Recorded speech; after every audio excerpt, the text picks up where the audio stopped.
Un budget à l'ombre du coup de force judiciaire, une conférence de J. Cole, La paix maintenant. Chaque jour, on a de nouvelles informations qui fait que c'est tellement riche qu'on a pensé qu'il fallait consacrer cette réunion à cette situation, à la fois sur le plan politique, avec toutes les manifestations et toutes les différentes affaires sur lesquelles on va revenir, et aussi sur la situation économique, parce que n'oublions pas que la semaine dernière, le budget a été voté. Vous savez que le budget voté, ça veut dire que le gouvernement en place a au moins une année devant lui où il est théoriquement tranquille pour pouvoir être maintenu au pouvoir, sauf crise majeure qui interviendrait. Donc, et ce budget, quand même, a des aspects sur les conséquences de la vie des citoyens israéliens assez importantes et on voudra donc y consacrer également du temps. Donc, pour répondre à toutes vos questions, deux invités que je remercie d'avoir accepté de participer avec nous à cette réunion. D'abord, je les présente dans l'ordre dans lequel ils vont intervenir. David Banishai, qui franco-israélien, donc pas besoin de le traduire, et Yael non plus par la suite, qui est franco-israélienne, donc ça nous évite des problèmes de traduction. Donc David vit en Israël depuis de nombreuses années. Il a été à l'origine d'un groupe qui s'appelle les Démocrates Mobilisés, qui depuis la contestation qui a démarré en Israël dès la mise en place du gouvernement de Netanyahou après les dernières élections, euh, contestation contre la réforme juridique. Ce groupe de Français, et c'est important, de francophones en tout cas, qui était toujours présent dans toutes les manifestations et les ont accompagnés. Et David est un des animateurs de ce groupe. Ça l'amène de plus en plus à prendre des positions dans les médias communautaires. Et j'ai vu que tu as été interviewé dans l'actualité juive de cette semaine par rapport à ton analyse de la situation. Donc, David interviendra. Par ailleurs, il a une activité professionnelle en Israël. Il n'y a pas un lien direct avec ses activités politiques. Yael Ifra, elle est économiste, journaliste correspondante de Radio Shalom en Israël, ancienne attachée parlementaire. Et indépendamment de tout ce qu'elle peut faire dans les médias français, elle a aussi un site, une newsletter qu'elle publie, je crois, si je ne me trompe pas, tous les mois, tu confirmeras, Yael, avec des informations économiques très intéressantes. Et vous pouvez vous abonner à cette newsletter sur le site de J-Call. On avait mis le lien pour pouvoir s'abonner. C'est libre de tout paiement. Voilà. Donc voilà. Pour donc démarrer, David, on a convenu que tu nous préparais une petite présentation de la situation. Je te passe la parole. Puis ensuite, avec elle, on dialoguera sur les problématiques politiques et économiques surtout. Eh bien, bonsoir, bienvenue. J'ai mis une photo de l'Abima parce que je pensais y être. Ce soir, tous mes amis y sont, bien sûr. Mais la première chose que je veux dire, le premier point qui me paraît le plus important, avant toute chose, c'est aujourd'hui, ça fait 18 mois que des otages, enfin, 18 mois que la guerre a commencé, le 7 octobre, et ça fait 18 mois qu'il y a 59 otages qui sont encore aux mains du Hamas dans une relation, une considération par le gouvernement qui pose question, je vais en parler tout de suite.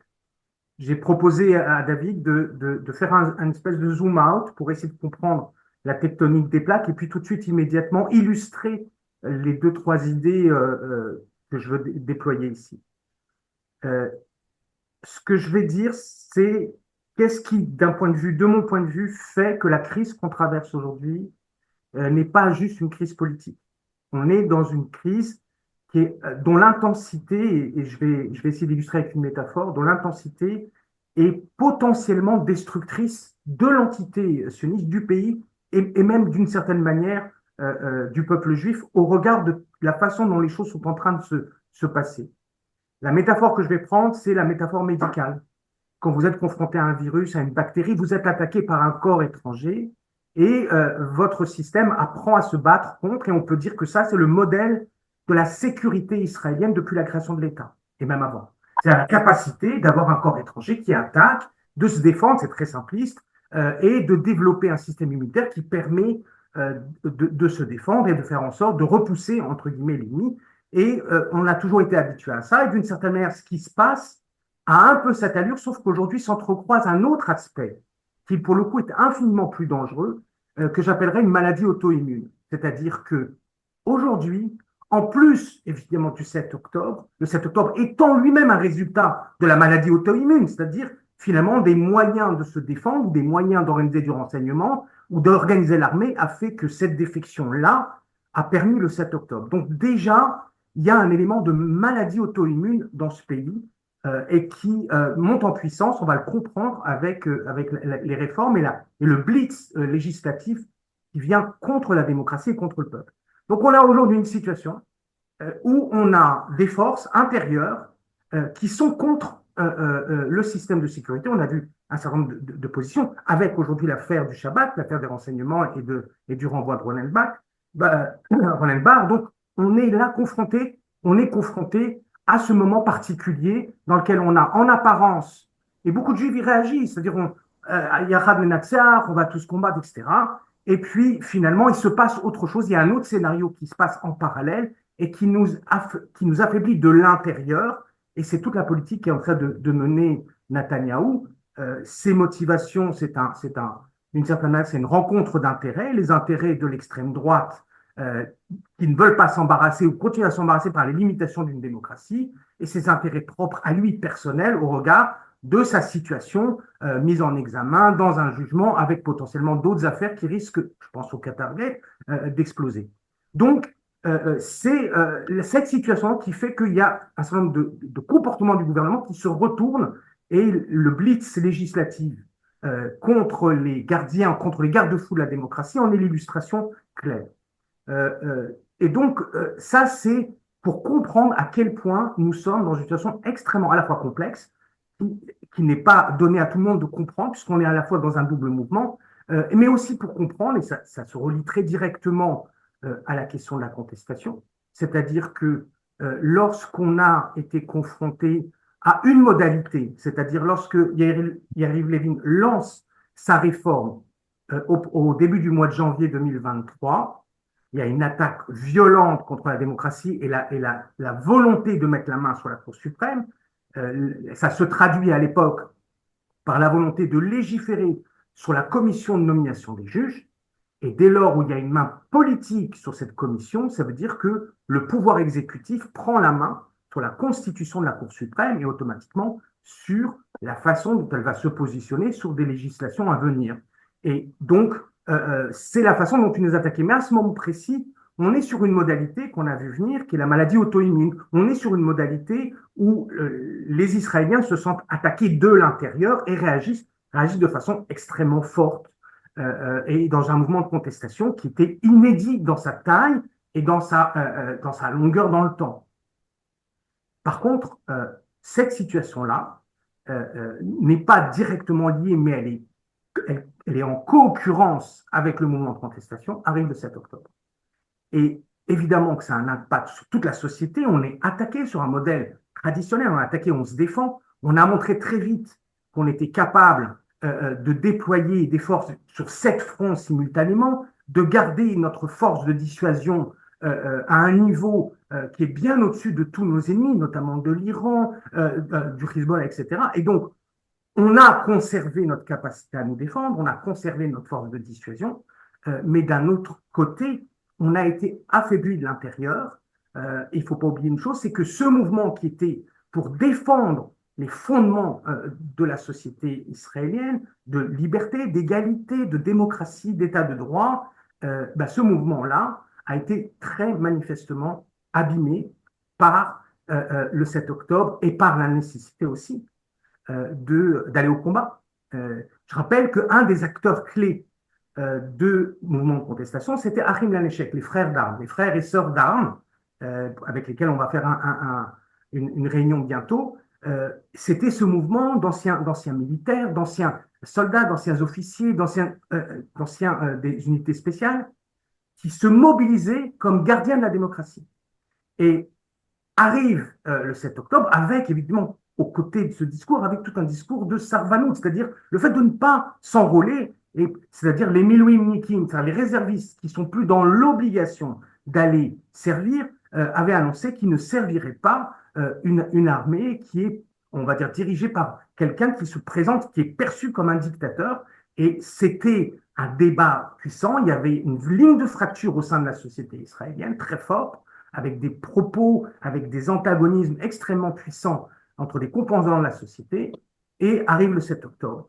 Et je peux vous raconter à titre personnel que les gens qui étaient avec moi dans la rue, une partie d'entre eux ont été brisés. Une partie d'entre eux ont intériorisé une argumentation qui est arrivée comme quasi exclusive du 7 octobre, à savoir, c'est votre faute.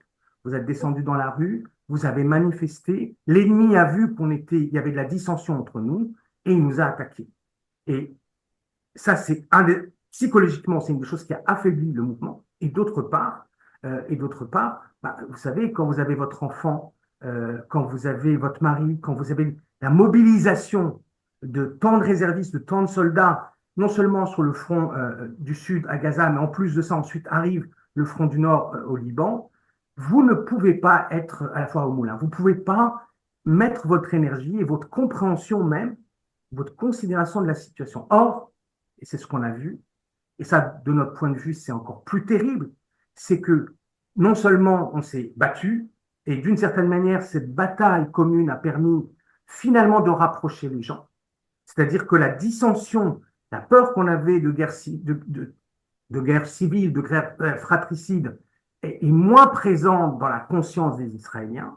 Je pense qu'il y a aujourd'hui un camp assez clair qui est contre le gouvernement et contre un certain nombre de choses qui sont en train d'être faites, 70, 60, 60, 80% concernant la commission d'enquête d'État, concernant le fait de libérer les otages. Donc on a comme un groupe majoritaire, très clair, des gens qui sont finalement dans les arguments de la contestation vis-à-vis de tout ce qui est en train de se passer. Donc on est dans ce moment-là. Sauf que, et c'est là où on vit quelque chose d'éminemment terrible et qui d'un point de vue des Israéliens, qui devrait être perçu aussi d'extérieur, c'est que malgré le 7 octobre, malgré la guerre, malgré les morts, vous avez une situation, et les otages évidemment, qui sont encore aux mains du Hamas, vous avez une situation dans laquelle il se passe, je veux dire presque le summum du cynisme ou le summum de la cruauté. Vous avez d'un côté un gouvernement qui va exonérer, qui va exempter tout un pan de la société, les orthodoxes, de service militaire, dans un moment où on a besoin de soldats. Et donc, ça, c'est la première chose. Et ça crée des dissensions très fortes. Ça crée l'unité, d'une certaine manière, avec même le sionisme religieux, qui se rallie à la position de tout le monde doit servir. Et donc, c'est d'un cynisme énorme. Je pense qu'elle parlera plus en détail des budgets qui se sont construits, qui sont massivement orientés au niveau de la coalition vers les orthodoxes et les partis du sionisme religieux. Et puis, il y a une deuxième chose, c'est qu'on pouvait penser qu'on était dedicated en tant que pays, en tant que gouvernement, en tant que pays, au fait de libérer nos otages et de terminer avec cette guerre. Du moins, d'en terminer de la manière la plus avantageuse pour nous. Mais au moment où ces choses se passent, vous avez à nouveau la reprise sous stéroïdes du blitz législatif. À nouveau, on est attaqué et je vais dire un peu quelque chose sur la loi qui a été votée avant la fermeture de la session d'hiver, la session parlementaire d'hiver.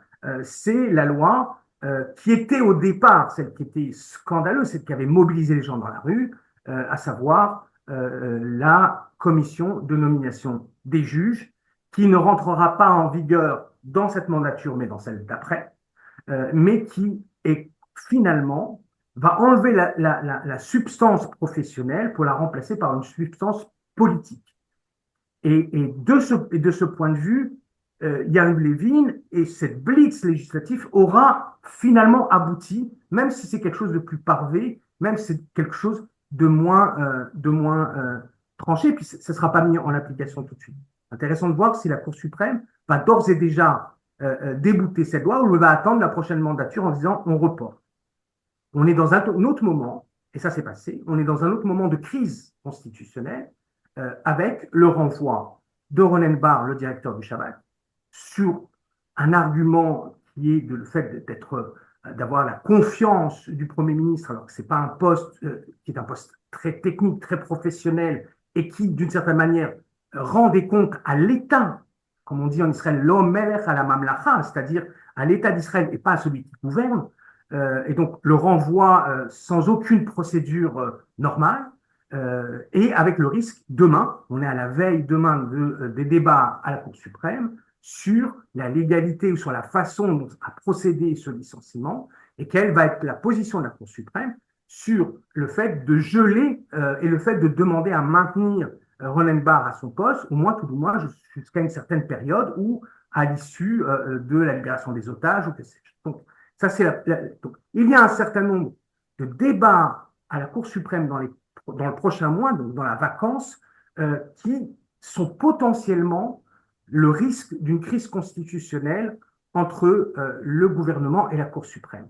Et c'est d'ores et déjà, un certain nombre de ministres, d'ores et déjà, se positionnent en disant, que ce soit le ministre de la Justice ou que ce soit le ministre des Télécommunications, qui disent, de toutes les manières, nous n'obéirons pas à Bagatz, et c'est là, précisément, c'est là où ça risque, cette transgression d'une décision de Bagatz peut effectivement mettre le feu. C'est-à-dire c'est effectivement là que la société civile, le marché, c'est-à-dire les grandes entreprises de high-tech peuvent réagir en disant on va arrêter le pays. Et on est dans ce moment-là où la contestation reprend. Certes, elle ne reprend pas avec la vigueur et la puissance qu'elle a eue au tout début en janvier 2023, mais elle reprend de façon très claire, nette et précise. Et moi, je suis tout le temps à la Bima, à Béguine, il y a de plus en plus de monde, à Jérusalem aussi. Mais tant qu'effectivement, on a tous le sentiment dans la rue, on est là depuis longtemps, qu'on est fatigué, qu'on se rend compte que le gouvernement, il lui faut plus de réactions pour pouvoir ralentir, alors que pour l'instant, on a le sentiment d'une indifférence absolue vis-à-vis du peuple et vis-à-vis de ses revendications. Et donc, effectivement, nous avons tous le sentiment qu'il faut passer à l'étape supérieure, à savoir arrêter le pays. Arrêter le pays, mettre en grève, ça veut dire permettre à ce que le syndicat principal annonce qu'il se met en grève, qu'un certain nombre de corps de métier décident de se mettre en grève, ou du moins de se mettre en formule, on va dire, une base. Donc, on est dans ce moment précis, c'est de synthétiser un petit peu le tournant dans lequel on est. Il y a un élément qui vient, ce sera le point, juste le point, et c'est un point qui est connexe, qui est extrêmement important pour moi. On a touché depuis 25 ans à un élément fondateur de notre judaïsme. On a touché à un élément fondateur du pilier de la démocratie israélienne, c'est la sanctification de la vie. On est dans une situation, moi je le positionne comme un sociologue qui s'appelle Alpérine, je le positionne avec l'assassinat de Rabin, mais on s'est habitué à ne pas regarder les morts, à ne pas regarder notamment les morts qui ne sont pas juifs, à ne pas regarder les morts qui sont en Cisjordanie. Et aujourd'hui, avec tout l'engagement que j'ai aux côtés, toute la compassion, l'empathie, la mobilisation autour des familles des victimes, il y a une réalité. Et d'ailleurs, c'était Shalom Arshav, hier soir, Motzei Shabbat, qui se positionnait. On est comme dans une situation avec un angle mort absolu, excusez-moi du mauvais jeu de mots, sur la population civile palestinienne qui est tuée.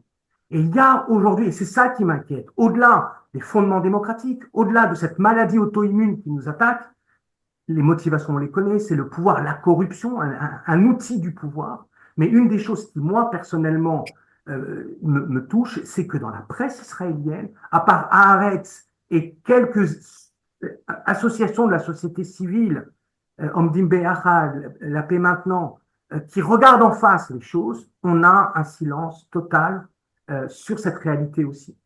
Et là, je pense que on ne peut pas, si on veut réparer ce pays, on ne peut pas regarder en face et reprendre en main ce qui fonde notre judaïté, ce qui fonde notre israélité, c'est-à-dire la sanctification au-dessus de tout de la vie. Et ce sera pour terminer, c'est la crise dans laquelle on est. Vous comprenez que en abordant cet élément, je veux mettre en exergue le fait que ce n'est pas une crise politique, nous traversons une véritable crise existentielle où se pose pour des questions techniques, mais se pose aussi pour des questions philosophiques, symboliques, de valeurs, la question de notre devenir et de quel devenir à travers le devenir de l'État d'Israël. voilà, j'en termine ici pour cette espèce de tour d'horizon un petit peu large, et je peux revenir ensuite sur les questions plus techniques sur les réformes et ce qu'elles veulent dire et la façon dont elles s'articulent avec la dynamique de cette maladie auto-immune, de cette toute-puissance absolue, de l'hybris absolue du Premier ministre qui veut échapper à la justice et qui mobilise une puissance extraordinaire de corruption. Là-dessus aussi, je pourrais développer. Voilà, avec ces deux éléments, la maladie auto-immune qui se retourne contre nous et la question de la sanctification de la vie qui pose problème et qui continue d'une certaine manière à amener les Israéliens à un endroit où il y a des choses qu'ils ne veulent pas regarder.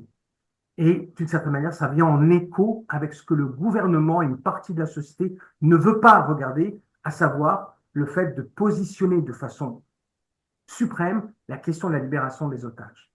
Juste quand même un mot sur les otages, parce que dans les manifs, il y a vraiment deux tendances. Voilà. Ceux qui se focalisent sur les otages, hein, et qui veulent ne pas en faire une affaire politique, et les manifs qui sont de plus en plus politiques. Est-ce qu'il y a une conversion là-dessus ces dernières semaines? Comment ça évolue, juste là-dessus?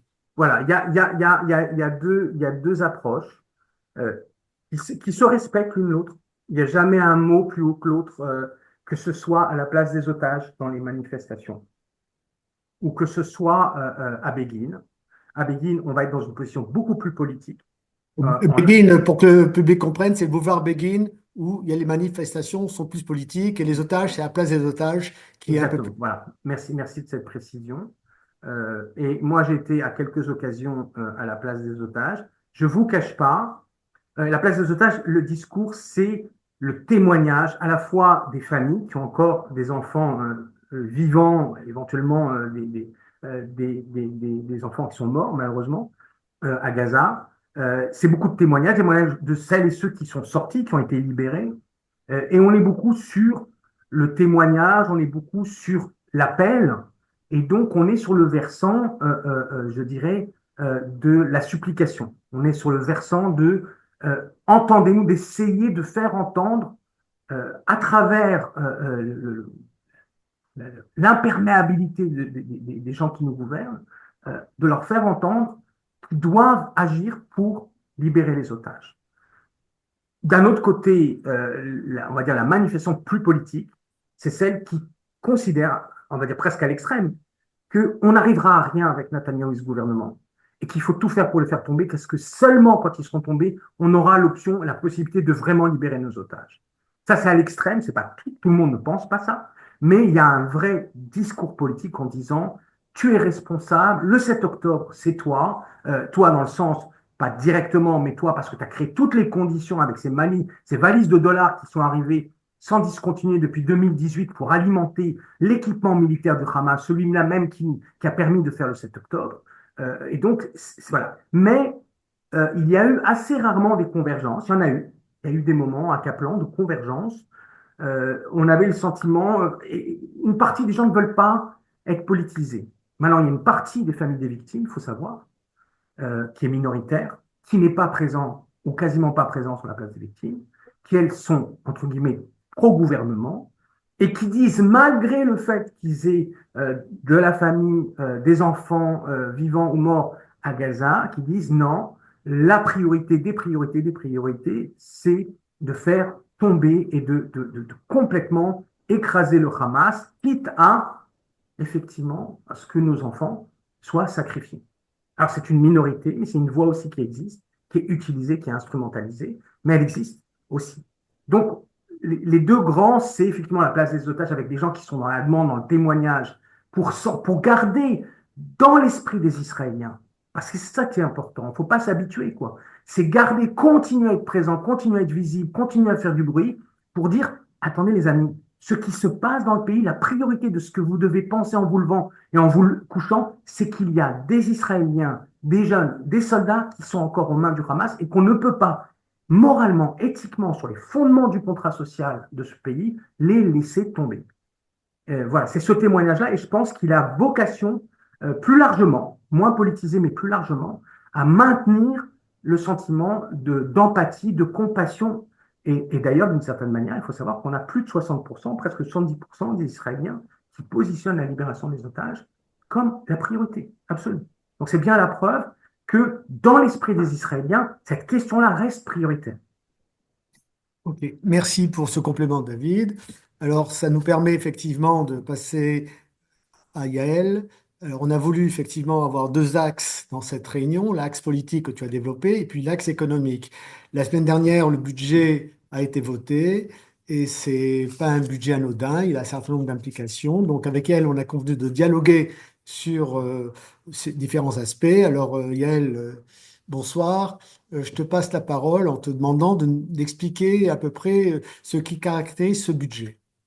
Oui, ce qui est Alors, important d'expliquer, c'est qu'en effet, on est en Israël au paroxysme d'une crise démocratique très très grave, avec une prise de pouvoir en fait par une fausse majorité, à savoir un homme, Binyamin Netanyahou, qui est obsédé par l'idée d'échapper à son procès de toutes les façons possibles, qui a toujours incarné une politique très à droite, mais qui a su faire des alliances politiques au cours des années avec des partis plus modérés. C'était plutôt sa façon de faire, que ce soit avec Tzipi Livni, que ce soit avec Ehud Barak, et qui, à partir du moment où ses ennuis politiques se sont envenimés, s'est retrouvé rejeté finalement vers le côté droit de l'arc politique et obligé de faire des alliances stratégiques avec un système donc de coalition. Il faut comprendre en Israël, c'est un peu comme en Belgique ou en Espagne, on peut pas faire de gouvernement sans coalition.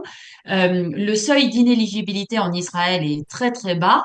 Il est à 4 mandats pour une Knesset à 120 mandats. Et donc, ça veut dire qu'avec un parti à 4, on peut être faiseur de roi, puisque la majorité est à 60, hein, évidemment. 120, c'est pas le chiffre, c'est 60. Et du coup, avec des tout petits partis, chaque voix est monnayée, chaque vote est monnayé. Et donc monnayé aussi bien politiquement, hein, sous forme de mesures que Binyamin Netanyahou est obligé, hein, je dis ça entre guillemets, de prendre, en particulier la politique extrêmement musclée qui a été adoptée par le gouvernement en Cisjordanie sur la dernière année, les opérations à Jenin, la main libre laissée complètement aux colons. Tout ça, c'est quelque chose qui a toujours existé, mais qui a pris une ampleur très importante. Et évidemment, tout ça, ça vient aussi se translater, se décaler dans le monde économique. Voilà. Donc ça, c'est un premier déjà paradigme qu'il faut poser pour comprendre. La deuxième chose, c'est que il y a un paradoxe dans la façon dont ce budget a été voté et dans la façon dont Israël est administré économiquement depuis on va dire 3 ans à peu près, depuis 2 ans, depuis que Bezalel Smotrich est arrivé au ministère des Finances, parce que justement il y a toujours eu en Israël, même quand on cassait la vaisselle, comme on dit en hébreu, de façon politique, on se faisait très mal voir, qu'on était impopulaire dans le monde, un bon sens économique qui était que Israël devait conserver son statut de pays développé, qui, rappelons-le, fait la grande fierté de Netanyahou, qui a été ministre des Finances entre 2002 et 2004, et que donc cette richesse accumulée par Israël, ce statut de Startup Nation, cette persona entre guillemets d'Israël en tant que pays exceptionnel par sa réussite économique, par son innovation, par le côté pionnier des startups israéliennes, tout ça, il fallait le conserver à tout prix parce que c'est une locomotive. Et donc, même dans les gouvernements les plus conservateurs, on a toujours veillé à favoriser le monde des entreprises, à favoriser l'innovation, à laisser une liberté. Or, ce qui est en train de se passer depuis que Bezalel Smotrich est arrivé au ministère des Finances, et rappelons qu'il a pris le ministère des Finances parce que quand même, à l'époque, Netanyahou n'avait pas complètement perdu la tête et ne voulait pas lui donner le ministère de la Défense. Hein. Je pense que si aujourd'hui la situation se reproduisait, Bezalel Smotrich serait largement ministre de la Défense sans aucun problème. Donc, à l'époque, on lui a donné le ministère des Finances et il a des opinions ultralibérales, hein, ce qui est aussi un peu nouveau dans le monde de tous ces mondes des personnes qui viennent des colonies, des implantations de Cisjordanie, comme on veut, qui étaient plutôt modérées, voire même de gauche, hein, dans les années 60, 70, 80, qui aujourd'hui, sous l'influence des Américains et de Coëlette, sont devenus un monde hyper ultra libéral. Donc Bezalel Smotrich est arrivé au ministère des Finances et dans un premier temps, tout le monde s'est un peu figuré qu'il allait mener une politique responsable, innovante, etc. Or, en fait, c'est exactement le contraire qui s'est passé. Ce qu'il faut quand même comprendre qu'en Israël, bon, David l'a bien laissé entendre, mais il y a une différence phénoménale entre les titres des gens, ou en tout cas ce qu'ils disent faire, et leur capacité réelle. Moi, j'ai travaillé à la Knesset pendant 6 ans, donc par exemple, il y avait le mythe de Bezalel Smotrich a été un excellent ministre des Transports. En fait, il n'a pas du tout été un excellent ministre des Transports, il avait juste donné son numéro de portable et dit aux gens que si le bus n'arrivait pas, ils pouvaient l'appeler. Voilà, ça suffit. Donc en Israël, le niveau de populisme est quand même très élevé. Donc il suffit d'être proche du peuple, entre guillemets, on est considéré comme étant super. En fait, il est totalement incompétent, il comprend rien, il est à peine éduqué, donc il est évidemment pas en capacité d'être ministre des Finances d'une économie ultra développée comme Israël. Et donc en 2 ans, il a réussi à faire des dégâts colossaux. Alors d'une part par la gestion du ministère des Finances, un affaiblissement systématique de tout ce qu'on appelle l'échelon professionnel, hein, donc les professionnels du budget, ceux qui ont la clé du coffre en Israël, parce qu'on sait que justement avec ces chantages politiques, le pillage est vite arrivé. Et donc en Israël, depuis que l'État a failli faire faillite en 1985, c'est le département budgétaire du ministère des Finances qui a la clé des finances et qui est très très orthodoxe. Alors bon, quand on est social-démocrate, c'est pas toujours facile parce qu'Israël n'est pas vraiment un État-providence. Mais en tout cas, on n'a pas vu le type de pillage qu'on a vu cette année. Hein, j'utilise ce mot à dessein. Donc, dans un premier temps, il a affaibli cet échelon professionnel et dans un deuxième temps, en effet, le budget est devenu également un élément politique en Israël, totalement politique.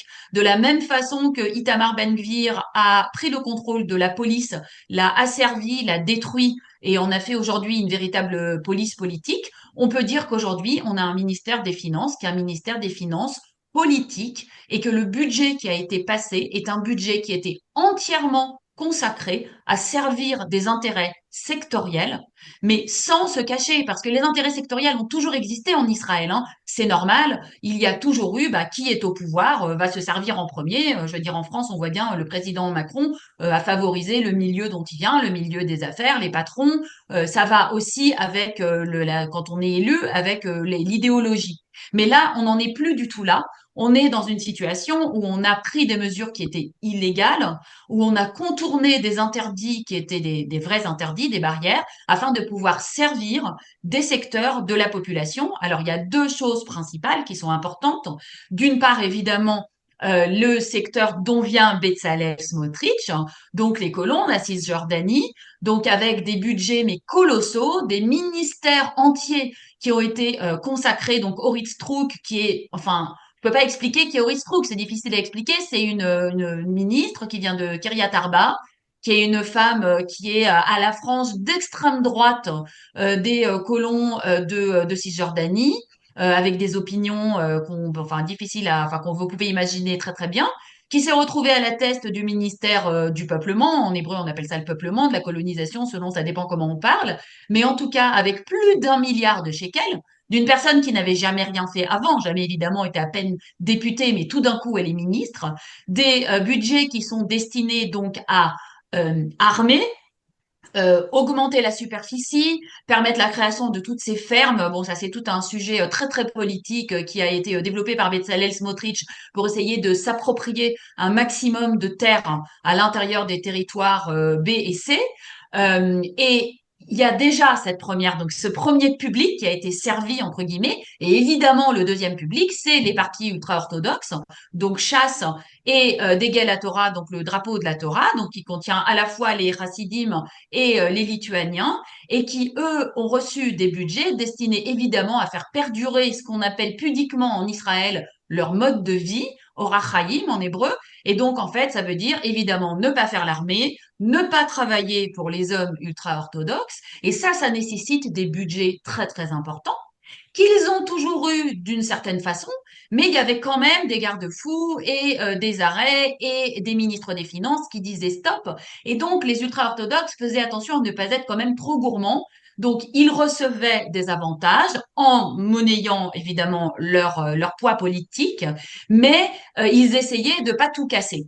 Or là, c'est ça qui s'est passé sur le dernier budget. Il n'y a plus de limite à l'avidité et au fait à étaler sa volonté politique et son pouvoir politique. Donc des budgets de coalition qui ont été phénoménaux. Alors bon, cette année avec la guerre, le budget de coalition ont un peu baissé. Donc ce qu'on appelle les budgets de coalition, pour expliquer rapidement, ce sont en fait des budgets politiques que l'on donne à des partis en fonction de leur participation au gouvernement. Ça veut dire ils rentrent dans le gouvernement en échange d'argent.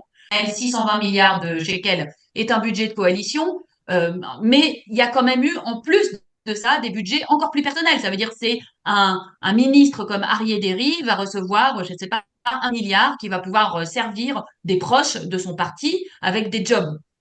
C'est assez fréquent. Donc, il y a eu ce premier public. Le deuxième public, les ultra-orthodoxes, pour leur mode de vie et évidemment aussi pour leur permettre de continuer à échapper au service militaire, puisque la Cour suprême a arrêté il y a maintenant, je crois, 6 mois, David, à peu près, hein, c'est ça, que il était illégal que les jeunes ultra-orthodoxes ne fassent pas leur service militaire entre 18 et 26 ans, et que donc, quand on ne se présente pas au service militaire, on est déserteur de facto, et donc évidemment, on ne peut pas bénéficier d'avantages financiers de l'État.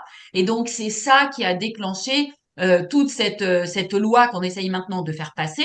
Mais les budgets ont été versés. Le ministre du Travail, qui fait partie du chasse et qui a la main, par exemple, sur les budgets des crèches, a bloqué les subventions de crèches pour toute la population d'Israël afin que les jeunes qui sont dans une yeshiva et qui ont des enfants qui n'ont pas le droit à la crèche puisqu'ils devraient être à l'armée reçoivent quand même ces budgets. Et donc, en fait, tout le budget a été découpé en tranches. Et à chaque fois que c'était possible d'attribuer ce budget de façon différentielle et de favoriser un secteur par rapport à un autre, ça a été fait. Si bien que tous les médias ne se sont évidemment pas gênés pour dire que c'était non seulement un budget scandaleux, mais c'est vraiment un budget qui sert certaines populations, alors même que de l'autre côté, il faut comprendre que les classes moyennes et les classes qui font l'armée et qui travaillent, et les réservistes, les miloïnikim, eux ont eu des décrets, vraiment des mesures extrêmement sévères, augmentation de la TVA, augmentation des cotisations sur l'assurance santé, augmentation de l'assurance des cotisations d'assurance sociale, gel des échelons d'impôts qui fait qu'on paye beaucoup plus d'impôts, des augmentations de prix partout. Et donc, effectivement, on a une paupérisation des classes moyennes qui travaillent et qui tiennent le pays et qui le défendent. Et à côté de ça, deux secteurs qui profitent tranquillement de l'argent de l'État. Donc, c'est véritablement, on approche de la kleptocratie. Hein, je le disais pas jusqu'à il y a quelques mois, mais aujourd'hui, on en est vraiment très, très proche parce que tout ça est fait en opposition totale avec l'opinion publique, avec les sondages, avec ce que pense le peuple. Il y a plus de 70% des gens qui vont être opposés à cette politique. On ne les écoute pas. La coupure est totale et donc l'État s'est emparé non seulement du pouvoir et est en train de détruire la démocratie israélienne, comme David l'a très bien expliqué, mais c'est aussi emparé des clés de la caisse et est en train de distribuer l'argent que les Israéliens ont fait gagner à leur pays en travaillant durement, en innovant, enfin, c'est un pays où tout le monde travaille en Israël. Cet argent-là est en train d'être pillé, y compris, je termine par le symbole, hein, le fonds spécial qui avait été créé par Netanyahou lors du plan du gaz, hein, quand on a créé les monopoles du gaz, et que effectivement on nous avait mis un fonds de côté qu'on avait appelé le fonds de la richesse, dont on nous avait annoncé qu'il y aurait des centaines de milliards de shekels qui financeraient l'éducation, les transports, enfin on se croyait à Dubaï, quoi. Et en fait, non seulement, étant donné que la loi favorise les monopoles, cet argent n'est jamais arrivé. Il y a eu un moratoire de 10 ans, donc il y a à peine, je crois, 20 milliards de shekels. Mais Bezalel Smotrich a fait passer une loi au moment du budget qui lui permet de se servir dans ce fonds pour abonder des budgets qui lui sont personnels. Et même ce fonds n'existe plus. Donc les citoyens d'Israël ont été volés, mais véritablement volés. La paupérisation est au coin de la rue, mais vraiment. Et on a aussi ce déni de justice au niveau économique, aussi bien qu'au niveau démocratique. Tu as abordé le problème de la paupérisation. Euh, on est toujours surpris quand on fait ses courses en Israël. J'ai un point de comparaison, c'est le prix du yaourt. En France, avec 1 euro, tu peux acheter 4 yaourts en général. En Israël, ça te coûte à peu près 1 euro le yaourt. Ça donne une idée à peu près du coût de la vie. pour les Israéliens qui travaillent beaucoup et qui n'ont pas les salaires qu'on a ici. Donc c'est toujours une question, comment on s'en sort et, et pourquoi ça mobilise pas plus de gens. Bah, alors là, c'est le moment où je dis des choses qui sont vraiment pas populaires, hein. Donc bon, je vais les dire quand même. Alors déjà, d'une part, en effet, la situation des monopoles, enfin tout ce que, enfin qui est un peu mon sujet, ma spécialité, n'est pas forcément liée au déni de démocratie qu'on vit en Israël. Bon, oui, certainement, il y a toujours eu un défaut de transparence. Les institutions n'ont jamais très bien fonctionné. Il y a ce qu'on appelle en hébreu on shilton, c'est-à-dire la proximité entre les grandes entreprises et les politiques. Tout ça a toujours existé, mais c'est plutôt dû au fait que l'État est jeune, que il est encore pas très très bien installé, que les institutions n'étaient pas consolidées. Bon là, elles existent quasiment plus, donc on ne sait pas ce qui va se passer pour la consolidation. Mais on peut dire qu'en tout cas en Israël, il y a aussi une très très forte opposition à tout ce qui était perçu comme l'idéologie du Mapai. Quand il y a eu la révolution conservatrice en 1977, c'était pas qu'une révolution politique, c'était aussi beaucoup une révolution économique contre un État qui était un peu stalinien, faut quand même le dire, hein, avec beaucoup d'entreprises nationales qui n'étaient pas très efficaces, qui servaient beaucoup de proches. Donc il y avait quand même quelque chose de bien à libéraliser tout ça, sauf qu'évidemment on est allé un petit peu trop loin, comme toujours en Israël. Et c'est vrai que l'idéologie ultralibérale, la doxa ultralibérale a pris beaucoup de place en Israël. C'est très compliqué de tenir des propos sociaux-démocrates. Les gens comprennent pas très bien. Ils ont l'impression que on veut pas travailler. En France, il y a tout le temps la grève. Les gens font rien. Moi, je leur dis, en France, la productivité est 40% plus élevée qu'en Israël. Ils sont stupéfaits. C'est pourtant bien le cas. On peut travailler 35 heures et être productif, quoi qu'on en pense. Donc, en l'occurrence, ça a toujours existé. Mais là où je vais dire quelque chose de pas populaire, c'est qu'en fait, en Israël, justement, le système clientéliste politique a servi à amortir, en fait, pour toute une partie des populations défavorisées, ces effets. Si je vous dis qu'en Israël, quelque chose une fois de plus que voilà, les gens font toujours un peu la tête quand je le dis, mais 90% de l'aide alimentaire en Israël, hein, qui est vraiment très répandue, va aux ultra-orthodoxes. En fait, personne n'a faim chez les ultra-orthodoxes. On nous dit qu'ils sont pauvres, que les enfants sont pauvres, mais en fait, il y a une pauvreté qui est consentie, qui est voulue. En fait, personne n'a faim. C'est pas vrai. Si on vous dit ça, c'est pas vrai. Or, ça sert beaucoup pour ramasser de l'argent à l'étranger. Les philanthropes qui donnent de l'argent pour Israël pense qu'il faut aider ces personnes-là. Quand un philanthrope donne de l'argent pour un kollel, il est sûr qu'il fait quelque chose de bien. En fait, il fait quelque chose de catastrophique puisqu'il vient abonder et venir continuer un système où des personnes ne vont pas travailler pendant toute leur vie au lieu d'aider les personnes qui devraient être aidées. Donc, ce qui se passe, c'est que ça escamote d'une certaine façon la pauvreté et les inégalités pour certaines populations et celles qui sont véritablement pauvres et véritablement défavorisées, donc en particulier évidemment la population arabe, hein, qui souffre beaucoup plus de la pauvreté et de la faim, les populations éthiopiennes, ce sont des populations qui n'ont pas de pouvoir politique, qui ne peuvent pas se faire entendre, et toute la générosité de ces personnes à l'étranger, de ces fondations, etc., ne les aide pas parce que l'argent ne leur arrive pas. Donc finalement, la pauvreté, elle existe en Israël, mais c'est encore pire que ce qu'on pense, parce que c'est un peu comme aux États-Unis. Les personnes qui sont déclassées sont vraiment déclassées et on ne peut pas les entendre. Et ceux qui disent qu'ils sont pauvres beaucoup par choix et monopolisent l'aide extérieure. Non, mais quand vous parlez du yaourt, hein, chez quel, moi, c'est mon combat aussi. Hein, je veux dire, j'ai mon application Caspenou a été publiée ce soir sur les stores, donc au bout de 5 ans de travail, je suis un petit peu émue, mais juste pour dire que, bien sûr, évidemment, le yaourt à 5 shekels, c'est-à-dire à 1 euro, c'est un scandale. Mais il y a beaucoup de gens qui payent pas les yaourts, en fait, parce qu'ils les reçoivent. Donc, en fait, ça, ils vont pas, eux, descendre dans la rue pour dire le yaourt, c'est pas normal.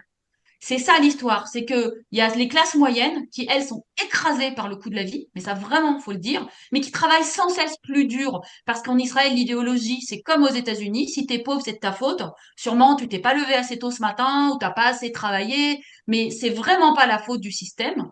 Et ceux qui se rendent compte que le système est biaisé ou ne marche pas pour eux, soit ils ont les moyens d'arranger ça par des moyens politiques, soit on les entendra jamais. Donc, cette histoire de coût de la vie en Israël, elle est très, très difficile à combattre parce que on n'a pas les bons soldats de l'autre côté. Ça veut dire que ceux qui en souffrent le plus ne veulent pas l'admettre. parce que c'est humiliant et que c'est d'anciennes classes moyennes dont le niveau de vie a augmenté de façon permanente sur les 20 dernières années. Aujourd'hui, les phénomènes de paupérisation, ils sont nouveaux en Israël, ils commencent. On a des travailleurs pauvres, mais il y a toujours eu des gens qui avaient 3 boulots en Israël, sauf que il y avait de la croissance et les gens s'enrichissaient et petit à petit leur situation s'améliorait, le logement n'était pas inabordable. Aujourd'hui, c'est plus du tout la même situation et la prochaine classe de travailleurs pauvres, c'est tous les jeunes qui aujourd'hui peuvent même pas rêver de s'acheter un appartement parce que les prix de l'immobilier sont tellement fous. Alors peut-être que ceux-là, d'ici une dizaine d'années, seront en capacité ou voudront bien admettre que ça va pas et qu'il va falloir changer quelque chose. Mais aujourd'hui, la pauvreté, elle est subie en silence ou elle est combattue par des moyens un petit peu indirects, comme je disais. Alors, il y a une question, puisque tu abordes ces problèmes économiques sous l'angle politique. Les décisions de Trump sur l'augmentation des taxes douanières, quel impact ça peut avoir? Alors c'est surtout un impact sur la high-tech, hein. C'est pas, c'est-à-dire c'est surtout sur les exportations, les entreprises. Alors les services ne sont pas taxés, hein. Israël exporte en fait très très peu de marchandises. On n'est pas un pays industriel. Peut-être on exporte du vin, on exporte un tout petit peu de production agricole, mais en fait essentiellement on importe parce qu'on produit pas suffisamment. Là où il peut y avoir un impact, c'est sur les médicaments par exemple. Donc ça peut être une société comme voilà Teva exactement. Ça peut être aussi de la high-tech, ça peut être des produits qui sont fabriqués en Israël ou des appareils ou de l'équipement, des choses comme ça. Mais en fait, ça reste assez mineur. On sait que tout ce qui est défense a été aussi exempté, donc Israël est devenu un énorme exportateur pour la défense. Ça sera pas, selon moi, très important. Je pense on crie un peu au loup. Pour moi, l'impact sera modéré au plus. Par contre, ça peut encourager effectivement des sociétés high-tech supplémentaires, celles qui n'ont pas encore quitté Israël, à aller se mettre aux États-Unis pour ne pas avoir à payer ces 17% pour ceux qui fabriquent des produits qui sont matériels. Mais une fois de plus, donc les services ne sont pas compris dans cette taxe douanière. Je vois pas quelque chose de majeur. Les diamants, je pense que quand c'est des choses avec une très forte valeur ajoutée, avec des acheteurs qui ont un pouvoir d'achat élevé, bah écoutez, on prendra un petit peu sur sa marge, on gagne très bien sa vie, on augmentera un peu les prix. Et puis n'oubliez pas qu'Israël est très très peu défavorisé par rapport à tous les autres pays qui se sont pris des 35%, des 50%. On fait plutôt partie des personnes qui vont pouvoir exploiter cet avantage. De toute façon, très franchement, si on peut en parler. Je veux dire, ça va absolument pas durer. C'est évident que Trump va annuler toutes ces taxes douanières très rapidement. Enfin, je veux dire, voilà, il y a derrière tout le secteur des affaires qui est derrière, qui va lui expliquer qu'il n'aura pas de troisième mandat puisqu'il en veut un. Et puis voilà, ça ne va, c'est évidemment, il va pas faire plonger toute l'économie mondiale, même s'il y a des secousses. Pour moi, c'est pas, enfin voilà, c'est plus un coup de bluff qu'autre chose. Peut-être avec la Chine, ça restera, mais pas plus que ça, quoi. Un petit point, Yael, c'est la question de pas directement de la répartition des richesses, mais de la production de richesses.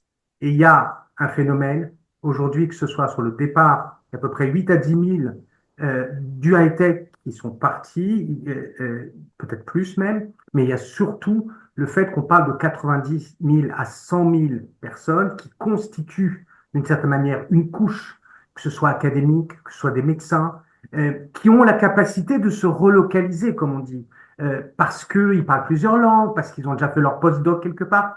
Et ça, d'un point de vue de la paupérisation, qui n'est pas immédiate, mais qui est à moyen et long terme, c'est un impact terrible pour la société. Ça veut dire que notre position d'excellence sur certains domaines risque d'être impactée. Évidemment, il y a un lien direct entre notre position d'excellence sur un certain nombre de domaines et évidemment, on va dire la bonne santé économique. Ça, c'est quelque chose, et ça, il faut le dire, c'est à la rencontre, et pas sur des questions économiques, mais pour des questions de régime. Ces gens-là ne partent pas pour Oui. des questions économiques, ils partent parce qu'ils sont en désaccord avec la direction que prend ce pays, qui, comme ça a été fait remarquer, on va quand même vers un État. Alors moi, la démocratie libérale, je sais, moi j'appelle ça la démocrature, mais chacun trouvera un terme, mais c'est évident qu'on est déjà en train de basculer dans autre chose que la démocratie. Complètement. Non, non, mais ça, c'est aussi politique. En effet, tu as raison. Et c'est vrai que bah, quand les élites commencent à quitter un pays, bah, on sait que c'est très mauvais signe, hein. C'est ce qui s'est passé en Hongrie, par exemple, puisque toutes les élites ont quitté le pays. Et ça ne veut pas dire, parce qu'on est une dictature ou une démocrature ou une démocratie illibérale, que l'économie peut ne pas bien aller si on a des réserves naturelles, si on a du pétrole, hein. L'Arabie Saoudite, c'est pas du tout une démocratie, tout va très bien. Mais par contre, pour Israël, en effet, la matière grise, c'est très très important. Et si tout le monde s'en va, ça va être très compliqué. Mais bon, comme on a des idéologues complètement fous comme Bezalel Smotrich, et que par exemple le fondateur du forum Kohelet, Moshe Koppel, avait quand même expliqué l'année dernière qu'on n'avait pas créé l'État d'Israël pour devenir riche. Cela venant d'un Américain qui a fait ses études à Columbia et qui manque de rien, est assez savoureux, hein, quand on voit les personnes qui ont passé 10 ans dans une Mahabara et qui ont vécu dans le sable et qui ont construit le pays de leurs propres mains. Donc oui, il y a des gens pour qui le sacrifice de la richesse et de la prospérité qui ont fait d'Israël ce qu'on est aujourd'hui est pas du tout un problème, en effet.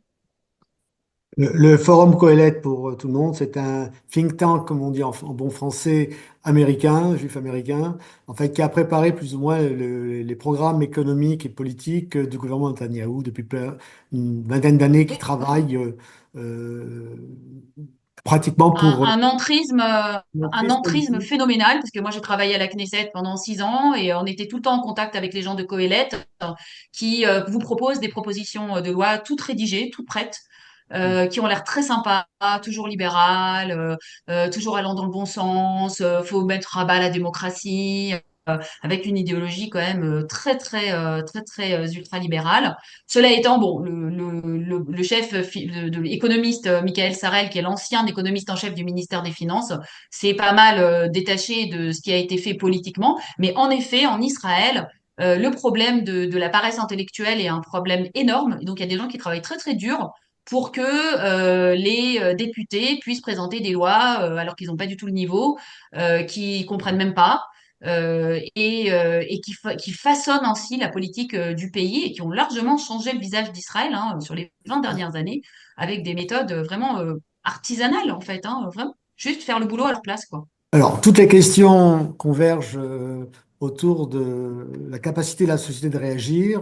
Alors, que fait la gauche? Quelles sont les positions? Moi, je rajouterais même l'élite économique, la high-tech, la Histadrout. Comment tout cela s'articule à la fois dans la rue et au niveau aussi de l'opposition à la Knesset.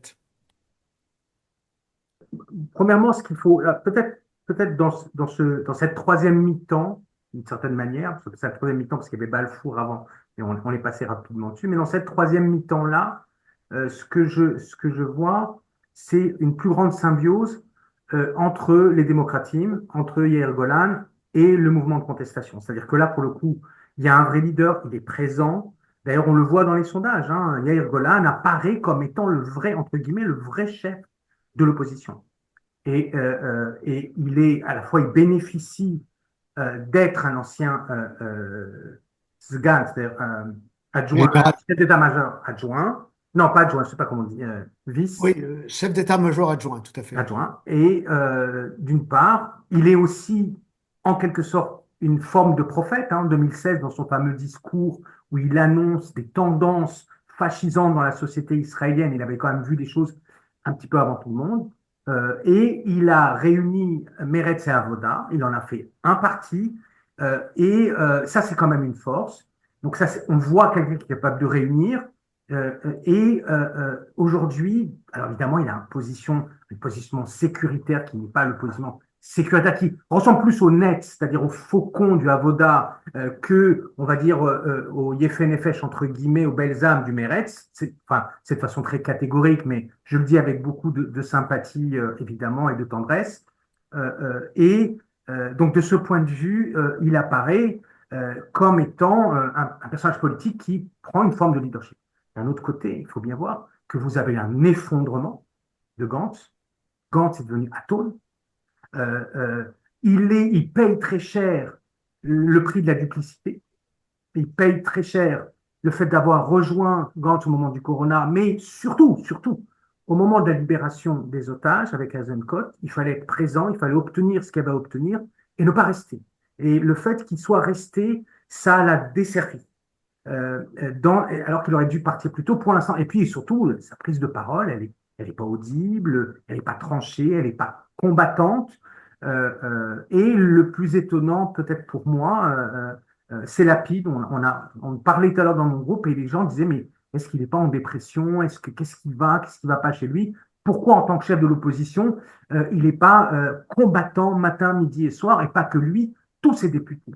Mais effectivement, une des choses, c'est que peu à peu, vous avez des députés de ces trois partis, que ce soit Lapide, que ce soit... Alors, Lieberman, on ne le verra pas, mais que ce soit Lapide, Eisenkot, Gantz, qui, avec certains de leurs députés, pas nécessairement eux, mais Lapide, oui, il n'y a pas de problème, mais vont et participent et prennent la parole dans le mouvement de contestation. Donc ça, c'est à remarquer, c'est plus remarquable que ça a pu l'être précédemment. Et sur l'autre aspect de ta question, je crois effectivement qu'il y a une prise de conscience du marché, des grandes entreprises, il y a une prise de conscience de la Histadrut, je sais pas, j'ai l'impression qu'il est un peu vendu, le président de la Histadrut, mais il y a effectivement une prise de conscience que si on passe la ligne rouge de ne pas suivre une recommandation, de ne pas suivre un ordre, entre guillemets, de Bagatz, Regarde, c'est la Cour suprême. la Cour suprême, oui, pardon, ça risque effectivement de mal se passer.